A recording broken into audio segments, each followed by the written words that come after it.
Hey YouTube, welcome back to UniXTCG, and we are here with another beta Fusion World game.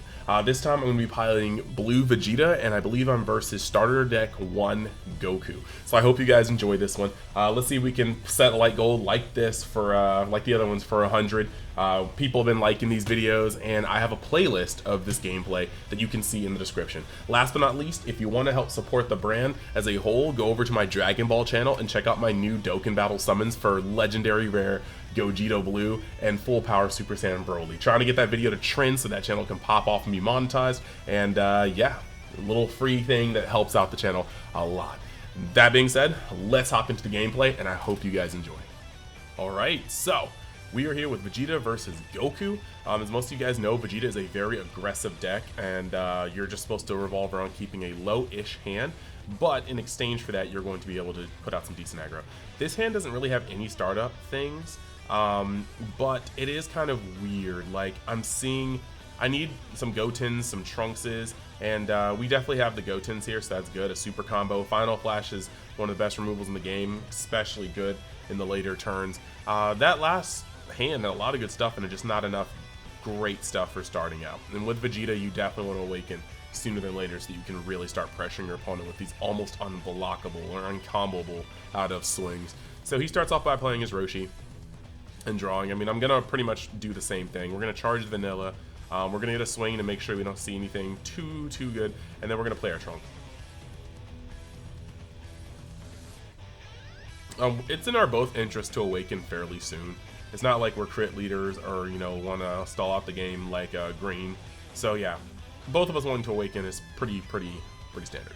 Of course, like I said, we just mirror move each other and then see what we do next. I do have the coin, and that is interesting. In the blue deck, in this particular Vegeta deck, I don't really, the coin doesn't really like make me happier or less. Like, sometimes you just end up saving it for the Vegeta. It really just depends. And now we are confused. I honestly have no idea why that happened. I'm not going to hold you. But either way, he swung with a Roshi for no reason. That's going to allow me to hit that up with some things. But yeah, now we're getting a Krillin swinging on me. Like I said, there's no reason for me to really do anything about that. We're just going to take that, see what we get. Piccolo's going to be good, so we can recycle Final Flash or Galley Gun. Galley Gun's one of the coolest cards in there. So now that we have Scythe, we got to make a hard decision. We could either bottom deck both of those, but just also playing the Awaken is pretty tight too. We're just going to end up swinging on a couple things, but there's no need for us to bounce. Realistically, we're just going to take a card from our life to our hand and then see what goes on next. Get a little combo up there, so if he does want to protect it, he has to come out of his hand. And he chooses to. Interesting on my part, but now I'm just going to take that from him.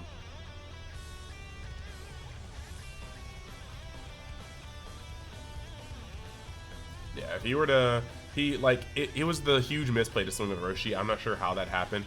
He could have had an extra 5k on that one just to be sure, but now he has no Roshi. And I'm okay letting this go. If he plays something and attacks my Goten and I let it go, and then he attacks my leader again, I can then just play Goten to take a life. Getting back down to 7 is going to be the big part, but I don't mind. He's at such a low hand size that it really just isn't a problem. So he's going to play the Vanilla Piccolo and swing. Now the Vanilla Piccolo really is kind of strong, in the sense that swinging over it, I'm going to have to commit something to it. So we might be looking at the first time that I want to use the Scythe. But we're going to let this hit, draw, see what he does this time. If he swings towards Goten, I'd understand it, but I might actually save it. Oh, yeah, so at this point, I just have no idea what is happening. I really don't. So we're going to pull the Ripcord on the Scythe and just get rid of those two, because now we have the ability to awaken. Getting the Vegeta.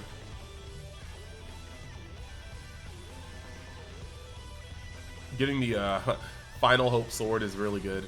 And now we're awakened, so we can start pressing, and if he wants to stop the damage, he's going to have to come out of pocket. He's not going to, though.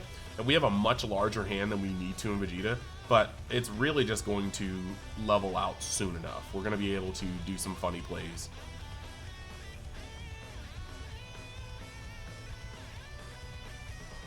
So let's see if he has a Self-Awakener. With only 5 cards in hand, it's kind of rough. To my 12. He's going to play a 30k. And this is going to be the first time where I'm actually probably going to use a super combo. Just to say no.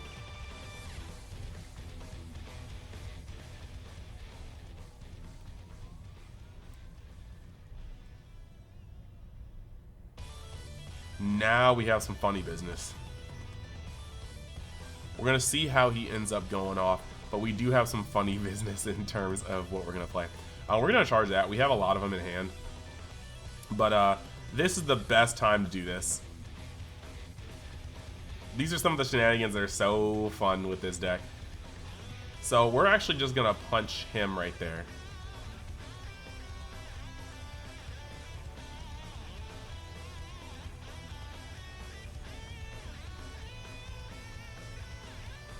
And he opts to block it. This is the weirdest thing. Like, you can...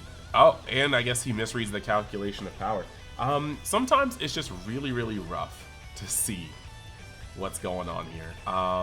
Like, players are new. I do understand that. But we're going to take this chance to just put him down very, very low. So we're going to give that to that, and we're going to bounce the Trunks back to my hand to make sure that we can play him again when we feel like it. And now we've got another 35k.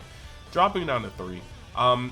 It's very, very weird. I thought he was going to awaken, but I'm not really worried about his, I'm not worried at all about his card there. We can't really, we could use that, but without going down a little lower, it is just a 2 cost, and that would cut off our turn. So we're actually just going to swing here, and we do draw the Gallic Gun. That's pretty hilarious. But I think right here, we're just going to boost up a little bit. We need to get our hand a little lower. I'm going to next turn. We're in no real danger, but right here, he pretty much has to come up 20k out of his hand, and he could with a super combo, one more, or a bunch of other cards because he's tapped out.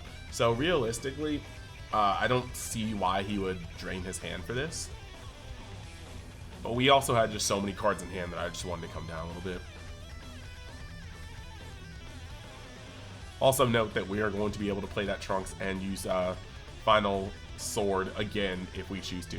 He opts to actually counter out of this, and at this point, salutes to everybody trying out this game, but this guy clearly is kind of new to Dragon Ball, because that was that has put him in a space where he can't possibly come back.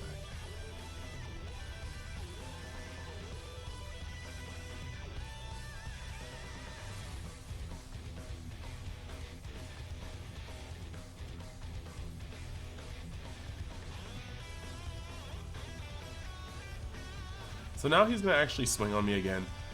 We have a lot of things we can do here. I can, since he didn't combo on it, we can literally just hit that one. And we're just going to go up 15k. Draw a card as well, because we just went down to 7 to play Gallic Gun, and then we get up to 8 drawing the Mai, which is pretty good. Mai put in so much work on this Vegeta run, just being able to check the top card of my deck. But now we're going to pretty much hit the same shenanigans. We're going to play Trunks. We're going to swing for 30k. He needs to awaken at some point. I don't know what's going on. I guess he just scooped. And that's that.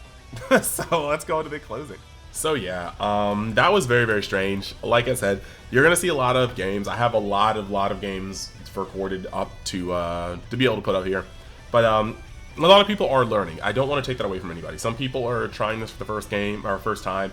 They never got into Masters. They don't have the fundamentals for the game. They're just trying to see what this client's about, and I respect that. I just really wanted to show off the client and show how these decks will go, and at least give you my mental process when I'm playing these decks. So I'm going to keep it going. We're going to pretty much be uploading games until the release of this set, and then we will upload in-person games, and eventually we'll even creep into the client when it actually releases. So I hope you guys liked the video. I hope you guys stay tuned, and I will see you guys in the next one. We're gonna go over to the Patreon shout out, and then we're gonna close up the video.